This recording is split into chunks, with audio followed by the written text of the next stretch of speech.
back, Jenna. Hi, Shelby. I'm so glad you're back. Yes, cheers to that. Cheers to that. Oh, man.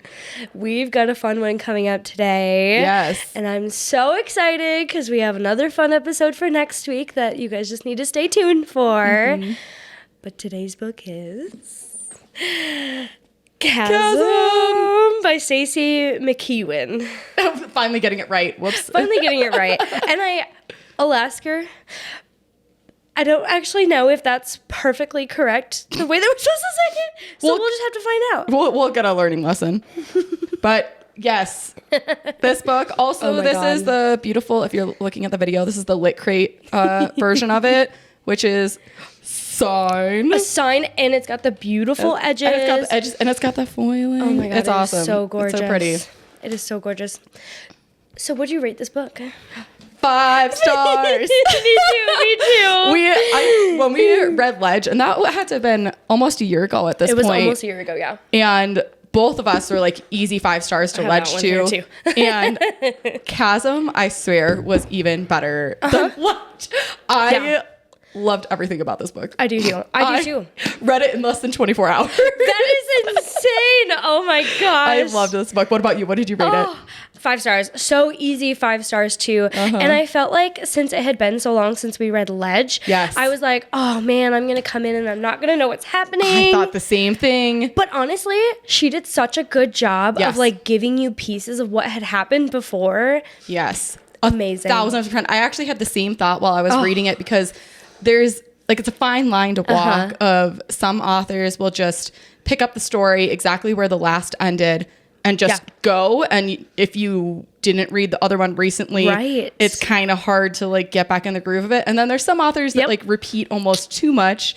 And then you get bored because you're like, okay, well, I already know like, this. I get this. Keep moving. And I felt like she was right in that perfect middle of, it didn't feel like repeated information, but she was good at like tossing in a sentence to like remind you who somebody is or like remind you what happened in the last book. It was literally perfect. It was perfect. I loved it so much because I felt like we jumped right back in with our favorites and I loved it so much. Yes. Oh my gosh. Oh gosh. On that note, how good did it feel to read such a strong 5-star book? I've read so many romantasies this year that have just been mid. I know. And it was really disappointing because I felt like I went years where that was really my favorite genre to read. And I read some sci-fi and I read some high fantasy that doesn't have romance. And I read some other things too. But I used to like really gravitate towards romantasy as a genre. And I was starting to question whether I didn't like that genre anymore. And then I read Chasm. And I was like, oh, no, I do like this genre. It just has to be a really good book. And it really did remind me why I like reading fantasy romance. I feel the exact same way. There was no point in this book where I was like, oh, like trying to just flip through it to just read it. No. I was so sucked into the story. I loved it so much. I felt like there was never a lull. Yes. It's like fast paced and high stakes pretty much the whole time, which I really like. Me too. I like plot driven stuff too. And so I felt like there was always something happening. And even if like things are changing all the time, it was like in a good way. Absolutely. I didn't get bored of where that was going, which was really did not fun. Get bored. Not a single time in this book. I loved it so much. I'm trying to think if there's anything else spoiler free I've got. I know, me too. I think we should get into some spoilers. Spoilers for Ledge and Chasm. So if you haven't read both, you definitely should read them and then come back and join us, preferably with a glass of wine in hand. Absolutely, always. This probably won't be as chaotic as our Ledge episode, but we'll see. But we are already half a bottle of wine in, so you never know. Those are the best episodes for real. I feel like we both get so giggly. Yes. I love it so much. Yes. Well, before we get in, you guys know where to find us on the socials. On Instagram and TikTok, we are Miss Willa's Book Club Pod. And for any inquiries, our email is misswillasbookclub@gmail.com. So go ahead and reach out to us there.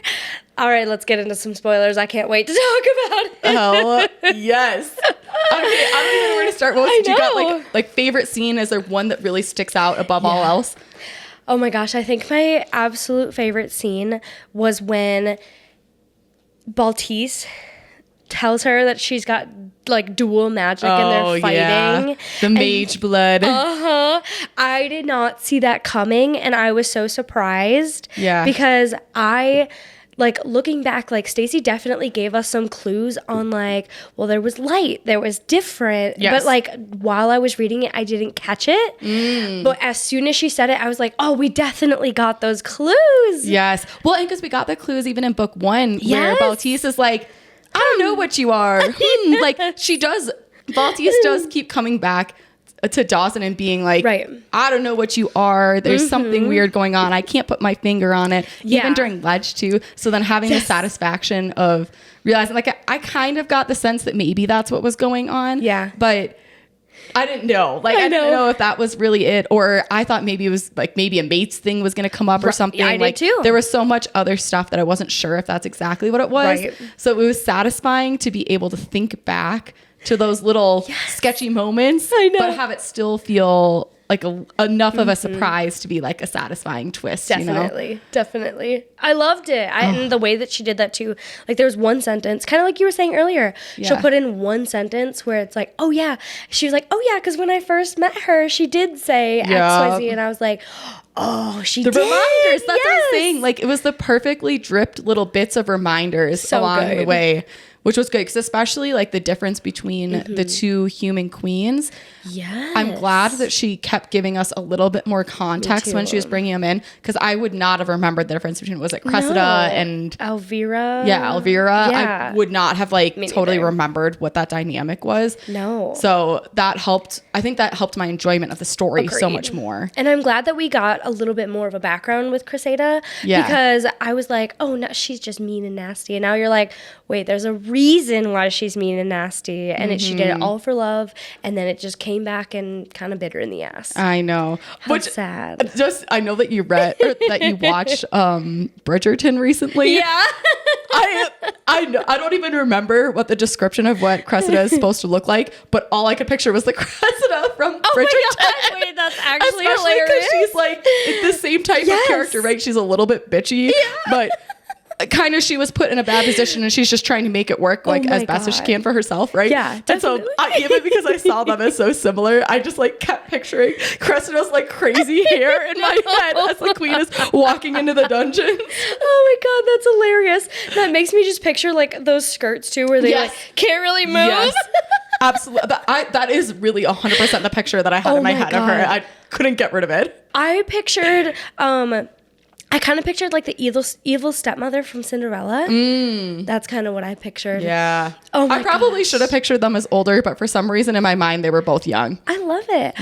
I don't know if we ever got a description on how old they were, but yeah, I don't know. I don't know either. It's funny. This is definitely one of those books where, and maybe because we read the first where there was more physical descriptions a while ago, I didn't really remember who almost anybody looked like. So I kind of, there was a little bit of like blank facey stuff in the vision going on in my head. But I also, it's kind of fun to finally have like a dark haired main character, because I feel like everyone's always blonde or redhead. Oh, absolutely. Like, yep. The male characters are always brunette, but like the girls are almost never girls that look like me. I know, but that honestly must feel so good too. It was fun. I love it. And I love that he was a dark skinned. Yeah. Oh, love it. Love it. So cute. So what was your favorite part of this book? Not because it was like happy. Yeah. But the scene of them going to the inn and realizing that it's burning and like trying to frantically dig out their friends was just so intense. It was so intense. Was I really liked that like high stakes bit of it, and especially because like we follow Stacey religiously. Literally love her on social media, so I've seen her like make jokes and videos and things about how she's like killing off side characters. Yes. So I had that in my mind the whole time I read this book, and I'm like, someone's gonna die. Who's it gonna be? Me too. I really thought that Ezra was gonna be dead there. Like I thought there was no way that he was gonna come back to life. So then to have that like really just like gut wrenching, I felt like everyone was gonna miss the, like he brings so much levity to the group. He really did. Like he brings so much humor to the group. And so I was like, that's going to be missing, and it's going to be so sad and depressing. And then to have that flip around and not only have him not be dead, but have that be a really big clue for Dawson's magic. I loved that. I just felt like so much happened in that one scene. So much happened. I was literally sobbing and I was like, not one of my favorite characters dying. I was like, this can't happen. I know. He's so funny. He's like such a like an integral part of the book, even though he's like a side character. Yes. And so oh my gosh, I was literally so sad. The way they described him coming out of that burned house, I know. I was like, he's dead for sure. I know. I just thought that he was going to be like still alive there, and they were going to get his last breaths, and it was going to be like a really sad bit. But yeah, that's one thing about this series in general. Like both Ledge and Chasm, the side characters are so strong. There's some other books that we read where you like forget who is who. Like you talked about Hofast earlier, and who are the two friends that are Flynn and Declan? Yes. And like we talked about it in that episode too, where they're so interchangeable to us. Yep. And I couldn't have felt more differently here. Like Agreed. All of the characters had such distinct personalities or accents, which is hilarious. Oh my god, that was so funny. That was so funny. I pictured both Ezra and Salem as like having like country, like American accents. Oh, so did you? Funny. See, I was going to ask because I know you've talked about that you read in accents sometimes. So, do you want to know how I read this book? Yes, in Stacey's voice. And I'm definitely going to tell her that too. That's actually really hilarious.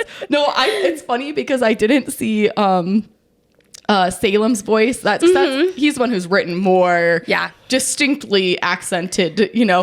But for some reason I saw it more as like a super Irish or something. Oh, I love that. Yeah, like, you know what I mean? Like, I don't know, Irish or not, British isn't right. I think Irish is maybe what I was imagining. Or like Scottish or something. Or Scottish, that's probably like the real heavy like vowels. Oh my gosh, because it was the ye's, the like Y-E-H's, the ye's that kept getting me there. So that's funny that was like Southern country, like American country to you. And the reason is for the exact same reason, but different, is I would see the ye and I would think yeehaw. I love that. That's actually super funny. But I loved them, and it made me think back to our Ledge episode and how hard we were laughing when we were doing that part of the episode, because even then we thought these characters were just hilarious. Yeah. One is cool too, because like Ezra is a very unique side character to have, and the fact that he's like so easily accepted as somebody who doesn't necessarily, and that we even have that moment of vulnerability with him after he gets burned, and he's like, well, I already wasn't accepted by everybody, and like basically saying that Salem's the only one that accepted me for who I was, and like that everyone so casually is like, yeah, well, you are fun and we love you, or even that Hector is like kind of into it, and he's like, okay, let me put my head on your shoulder. I know. Oh my gosh. And the fact that it's two queens, right? Like, love it. That too. There's just, I felt like good representation of a lot of different lifestyles, like across. And it's so casually put in there too. It's not like, hey, I'm going to make a big deal of this. No. She's like, this is normal. We're just going to throw it in there. Yes. I love it too, because like, if you guys follow Stacey on social media, she is like one of the most accepting, fun-loving people that I think I follow in all of my social media. And so I just think that's so fun that like, not only does that like come off on how she presents herself, but like her writing also presents that, and I just love it so much. I just adore her so much. I know. I just really enjoyed that. Like the side characters are just absolutely 6 out of 5. So strong. So strong. So do we want to talk about what happened at the end? Yeah. Fucking Baltese dies? I'm not gonna lie. I'm very sad about it, but also satisfied, because we talked about in another book recently where it's a little bit frustrating when nobody dies. Well, just when there's like, it's very intense fight scenes and everyone's working hard, and just every time everyone survives, then all of a sudden you like don't really feel as worried about the characters, because you just kind of assume they're gonna be all okay.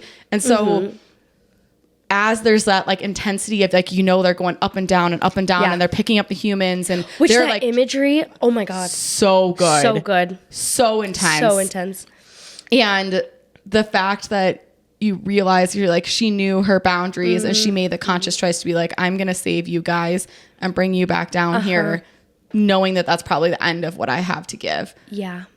That to me was so heartbreaking. And just putting back into that, the side characters are so strong.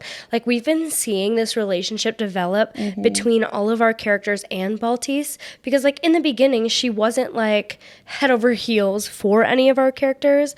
And then to find out like at the end, they've been building this relationship and she's like, I'm going to give my life to save you. And the imagery of when they land in the chasm and she's just gone. That to me was just heartbreaking. One, especially because Dawson had just had that moment right before they left to go up the chasm of being like, you need to forgive yourself for what's going on too. Like, yes, you made mistakes. We all make mistakes.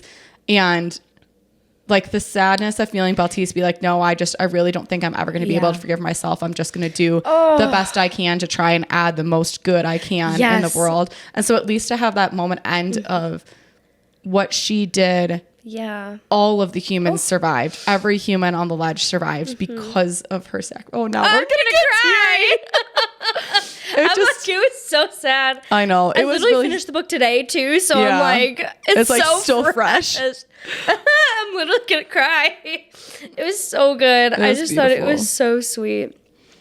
Well, and even just the like mental piece of having like up until that point, up until the very end of the book, the chasm is a terrible thing. Everybody dies in the chasm. It's pitch black, pit to nothing. It's like the worst possible thing.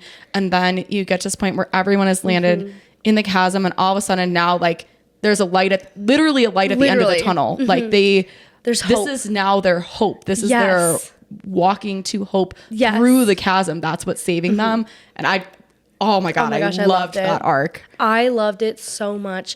Literally the last 100 pages, like I loved the entire book, but the last 100 pages, I was just like, I could not stop. It was so good. Yeah. How did you feel about the betrayal of the other hybrids? You know, I unfortunately kind of saw that part coming, and I didn't think that Adric was gonna like sit on the throne and like actually like become as bad as the other king, because we see Ryan and how great of a man Glacian that he is, and I'm like, there's no way that everybody else can't have like a little bit of a moral backbone like he does. And so I was really hoping it wasn't gonna come to that. But then I was like, oh, I can't be surprised. Like, people want power. I know. Like, once that power is available, all of a sudden, it's really tempting to dip in yourself. Oh, but you know what I did love? Okay, so when Ryan was like, I know you love me, the entire book, he's like, I'm not even going to question it. Like, I'll let you come to this on your own. And he was patient and he was kind. And yeah, he got a little bit frustrated, but he never to the point where he was like pushing her to make the decision. But once she did, and she's like, I do love you. I could just see him. Yes. Yeah. Well, and the groveling, I loved the apologies and the groveling was sometimes when that happens in books, I'm kind of like, okay, this is really annoying. But like that was just executed so perfectly. Yes. That the groveling was like, you're like, feel sorry, you fucked up. That's right. My only complaint is I do feel like and I can appreciate that she's a complex character. Oh yeah, love it. Wouldn't have minded that coming just like a tiny bit sooner. Agreed. I felt like she was really mad for a really long time. Yeah. After he had continued to do a lot of things specifically to help her and to really, absolutely, I don't know. I felt like he had kind of earned his redemption well before she ever gave it to him. Devil's advocate, I actually really liked that it came a little bit later. Yeah. Because we see that she's actually having this internal battle between like light and dark. And I loved that. Oh, that's true. I think that's true. When I reflect more to say that this book was more about her accepting herself and accepting that she can have a good place in life and accepting that she can be loved and like all of those pieces because she's got all of this going on inside. Okay, and kind of going back to like before that big battle. And so there's going to be a spoiler here. If you guys haven't finished A Court of Wings and Ruin, maybe like push forward 30 seconds. But do you remember when they were like all sitting around the fire and then just like talking and everything? It made me really think of an ACOWAR when they're like all hanging out and they're like, they don't want to say goodbye, but that's kind of their goodbye because they don't know what's going to happen during this battle. To me, that was like such a good parallel to that. Like it brought out such an emotional response from me where I'm like, they all know that this could be goodbye. Right. And Baltise especially was like hanging out with the group and like telling them. Actually doing that. Right. Yeah. And she was like, well, this is how I've lived my life. Like you have to continue on in your life and make these positive choices in order to like affect the world. Like your choices do not define you. And I was like, crying. Another like comparison moment ever from like another book. Also in that scene when they're all like around the fire, but right when the soldiers are like coming and looking and they're like in the bubble of like people can't see them or whatever. I can't. If I say Vampire Diaries, is that enough for you to like remember what scenes I'm thinking about or no? But which scene? No, there's just like the parts where Bonnie is like doing the like, basically they're all like hidden or whatever and they like come up and they're like almost nose to nose. Yes. And I'm not that that's like that much of a spoiler for other people, right? No. But that's like, because I've visually seen that, like you're people like, blindly looking around, or even during Harry Potter, when there's the scene when the like catchers are trying to find them, and they're like right on the edge of that, and you can see through it, even though they can't see through. Because that's been pictured, that was such a like. I thought so too, and I actually kind of like that it ended with them genuinely getting caught. Yes, like as an accident. Like just Salem steps back and he's like, fuck, didn't mean to do that. And it was like that classic, like you step on a stick and everybody's like, fuck. Yes. Oh my God. It was so good. It was so intense. Stacey does such a great job of like making these intense scenes, just like, and she doesn't need to just like explicitly say exactly what's going on, but we feel it. I pictured it so well. It was so awesome. I also just like more generically really enjoy her writing because I think some of the romantasies that we've been talking about, you know, recently that have just been sort of mid. Some of it is that the language is just kind of boring. And I don't know if it's that we've read more, like maybe some of them fall closer to YA and so they're meant to be like that. Right. But I don't know if you noticed that about this too, but it was just a little bit more interesting to read. Oh, I loved it. I thought that the language was a little bit more interesting to read. I definitely felt that way. And I loved that like she doesn't just like word for word talk about what's going on, but I'm able to create that image in my head, and I feel like a lot of the times I'm not able to do that, which kind of brings me to a point I was going to ask you. Were you able to picture like where they were? Because I feel like that was actually one thing that I was like having kind of a harder time wrapping my mind around, like where the ledges and where the glacians are. And I feel like I had a pretty distinct vision of like the ledge, the chasm, like glacia area, and like where that little palace, and like for whatever reason that little palace I kind of like had a vision in my mind. And when they were like on the coast next to the chasm, like I feel like I had good visions, all of that, the gate, the Boulder Gate, yeah. That I did. And when they were in the woods I did, but like the rest of the stuff that was in town maybe less. Like a dungeon, I can picture as a dungeon. That was easy. Yeah. Oh, yeah. And we didn't have too much time in Mecca or in like even around the inn. So those spots were maybe a little bit more like my brain blurred over them. But the mountain part of it. Yeah. The mountain part of it. But I was like, it was funny because I was looking at the map and I feel like the map made things more confusing to me. Honestly, I didn't look at the map, but now I'm gonna see if I agree. Yeah, because I'm curious to see if it like makes you more confused about what's going on or if it helps you. I'm just gonna pretend that I never saw this map because because that makes it harder, right? What? I I feel like I'm just looking at this blankly, but I'm like, I don't. Yeah. This is not even a little bit what I. Me too. Pictured.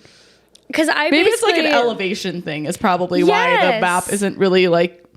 I'm not seeing the elevation. Because I basically pictured it like, so you have on like one side, so like on the right side, you have like this big like mountain, and then you have a big like ledge, right? Mm-hmm. And that's where the little town is, and they've like where the ledge town is, and then they've got like it's a big enough ledge where they have like the woods and everything on there, and then they have like the actual dip of the chasm, and then across the chasm you have Glacia. And then you've just got this, like, ravine that you can't see the edge of. Oh. That's how I pictured it.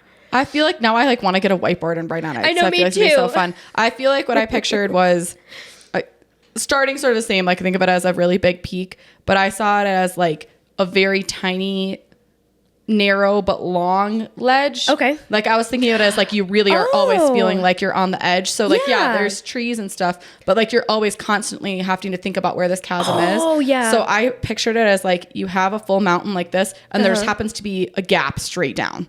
Yes. At one point in that. So I, for whatever reason, was still imagined, like, Glacia and all of that as, like, down, like almost down slopes of mountains in the snow, like as like on the way down. I don't know if that's right, but that's what I pictured. It. So then when they kept moving between like going from the ledge, like over the chasm, like and they were talking about going down the mountain, like past Glacia, and then the Boulder Gate down at the bottom here, and then like the kingdom or the valley, down over there. Yeah.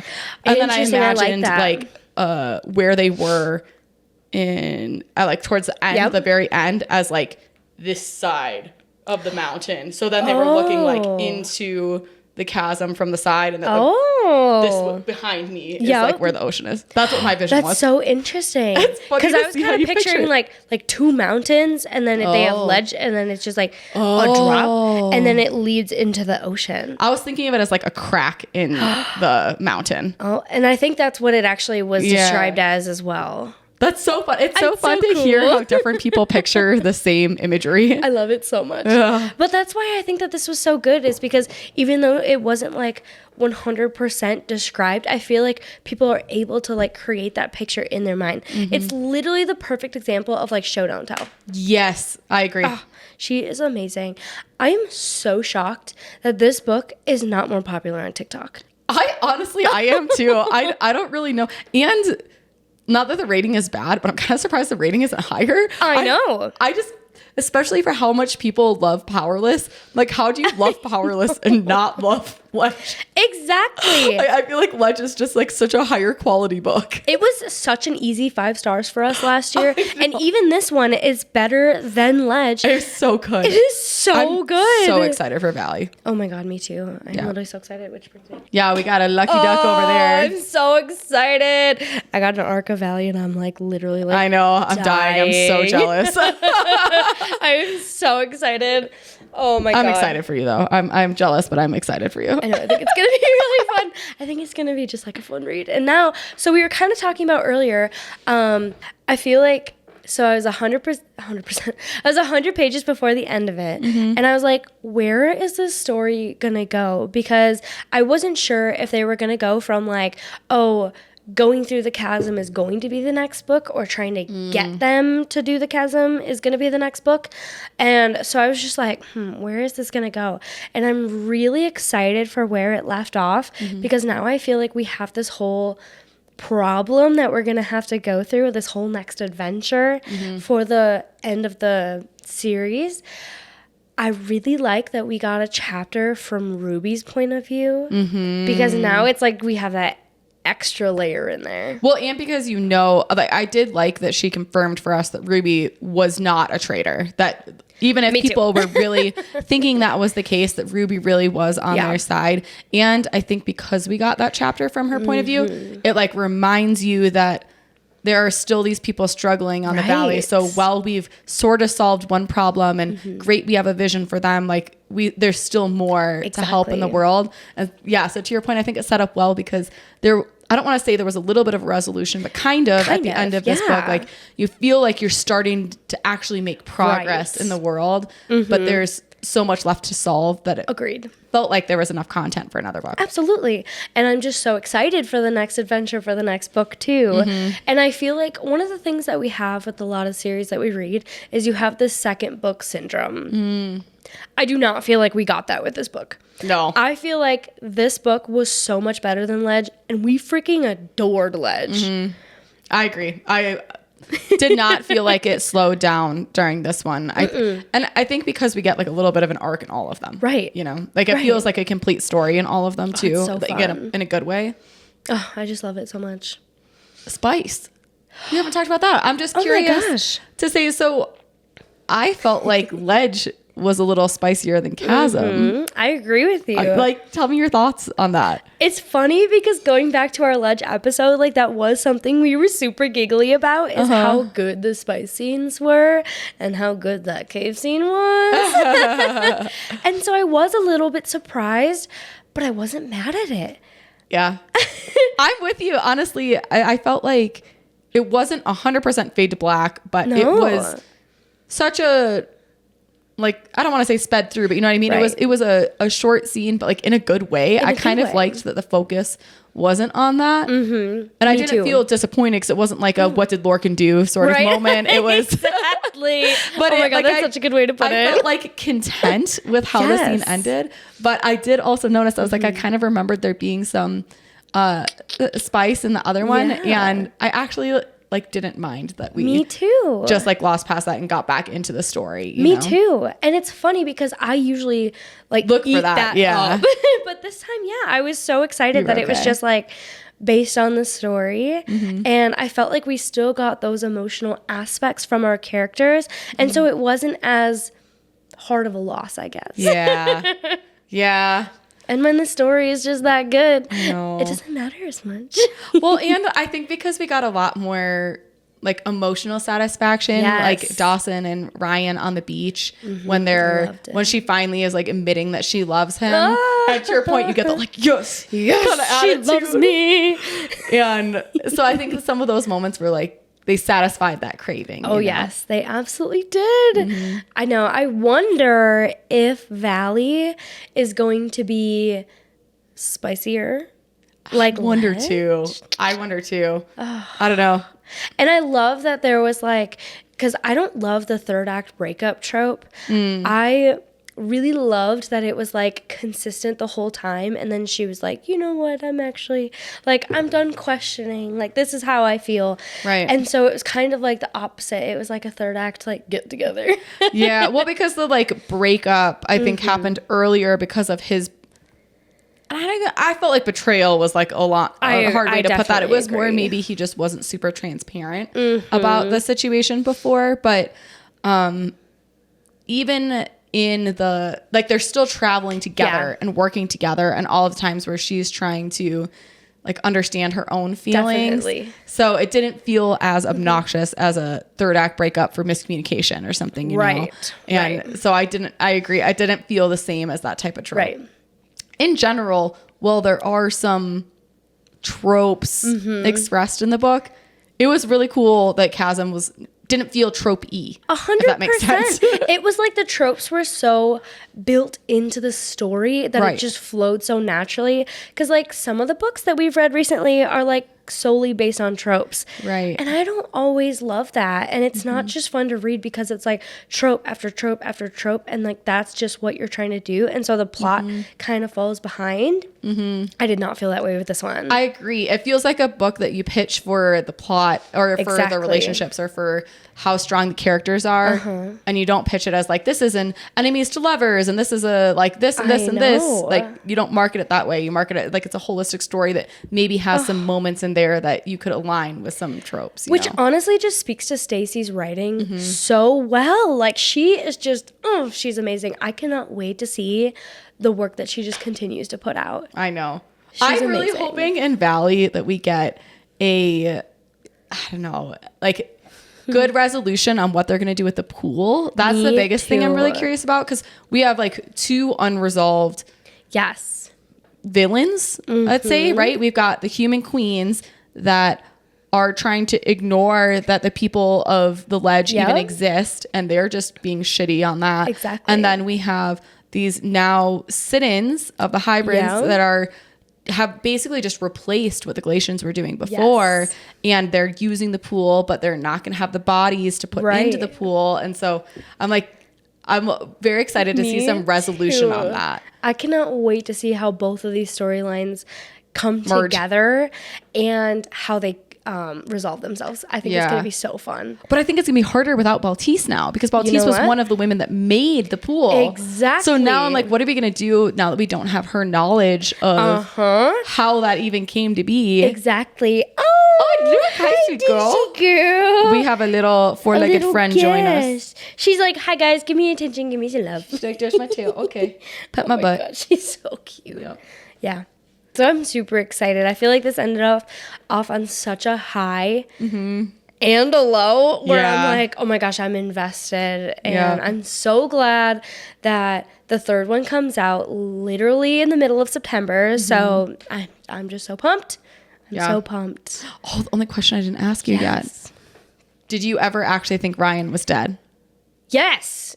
I kind of did too. I actually was kind of wondering if maybe he was, again, because I've just seen those out of context videos that Stacey puts out about killing characters. Yes. And because he's genuinely not mentioned like as being alive for like almost 100 pages. I know. It was like not a little amount of time. It was a lot of time. And he did seem pretty dead when we saw him last. He did. So that resurrection, by the time it came, did surprise me. Because at first I was like, well, maybe we're going to see him. But then when we didn't for a while, I was like, oh, man. It was like, okay, maybe he is actually dead. Because I kept being like, well, is he going to come back? And the longer that he didn't, the more I was like, I think he's dead. I was like, maybe, especially because like he was the first love. I'm like, I don't know, maybe there's going to be another one in there. I know. Isn't it funny how like we read one series with it and I'm always like, like, I think you're going to trick me. Anyways, that was the only other question I love it. Oh my gosh. Well, I'm literally so excited for the third book and I cannot wait for some other things coming up. Yeah. It's gonna be so fun. Well, thanks so much for joining us today, guys, even as I'm blinding myself in the sunshine. But I'll just feel like one of those ledge people that have finally made it down to the chasm and are seeing the sun for the first time. Oh my gosh, I love it. Right, that is literally a perfect parallel. Awesome. Well, we'll see you guys next week. Thanks so much for watching. Thanks. Bye.